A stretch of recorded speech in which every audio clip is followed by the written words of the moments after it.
It's late afternoon in Pepperell, Massachusetts. The year is 1986.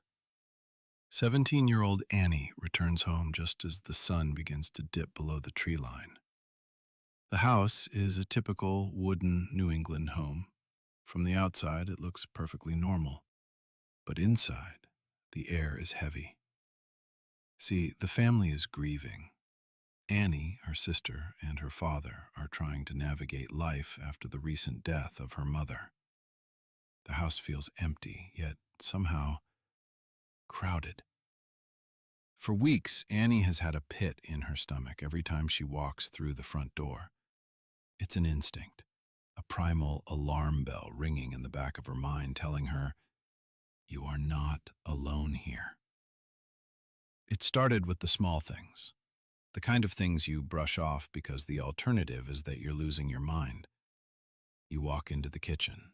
There is a carton of milk sitting on the counter, sweating in the room temperature. You know you put it back in the fridge an hour ago. You stare at it, confused, and put it back. Later, the family is in the dining room. In the living room, the television turns on. Not just on, the channels start changing. Click, click, click. When Annie runs in to check, the room is empty. Items vanish from bedrooms and reappear in the hallway. Doors that were locked are found standing ajar. The father thinks the girls are acting out due to grief. The girls think they're losing their minds. The atmosphere in the home shifts from sad to suffocating. It felt like the house itself was watching them, and the terrifying truth was, it was. One evening, Annie retreats to her bedroom to escape the tension. She lies down, staring at the ceiling, trying to relax. The house is silent.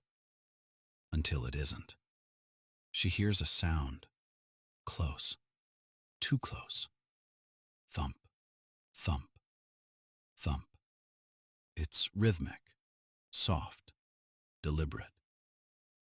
She sits up, freezing. It's not coming from the hallway. It's not coming from the window. It is coming from inside the wall, directly behind her headboard.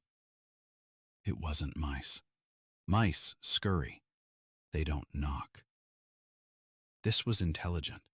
This was a response. Terrified, the family flees the house. They call the police, again. See, this wasn't the first time. They had called before about the noises, the moved objects. But every time the officers arrived, they found nothing. No broken windows, no forced entry. The police were beginning to think the family was hallucinating from the stress of the funeral. But this time, the fear in Annie's eyes is undeniable. A patrolman enters the house, likely expecting another false alarm. He walks the perimeter. Nothing. He checks the bedrooms. Nothing. He walks down the hallway and stops in front of a built-in cabinet. It's an old piece of carpentry, painted thick with layers of white paint. He opens it. Inside, there are just linens and towels. But something bothers him. He looks at the depth of the cabinet, and then he looks at the wall next to it. The geometry doesn't add up. The cabinet is too shallow. There is a gap, a dead space between the back of the shelf and the exterior wall. He starts pushing on the back panel of the cabinet. It gives way. It's not a solid wall. It's a small, hidden door. The officer draws his weapon. He shines his heavy mag light into the black void of the crawlspace between the studs. The beam of light cuts through the darkness and lands on a face. Huddled in the tight, dusty darkness between the walls is a man.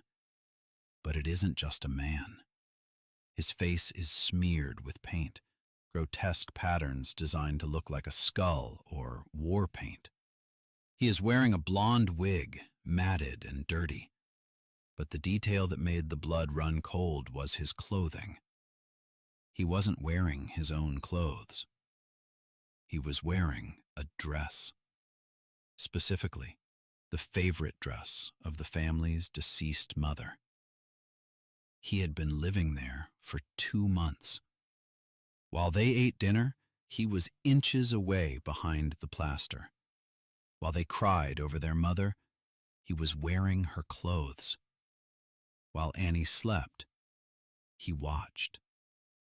He had been coming out at night, eating their food, watching their TV, and tormenting them, feeding off their fear like a parasite. The man was Daniel LaPlante. He had found a way into the crawlspace and turned their home into his playground. The Andrews family eventually moved. They couldn't stay in a house where the walls had eyes. It serves as a reminder that sometimes the noises you hear in the night aren't the house settling. Sometimes the monster isn't under the bed. He's right behind the wall. If you enjoyed this story, please hit that like button. It really helps the channel.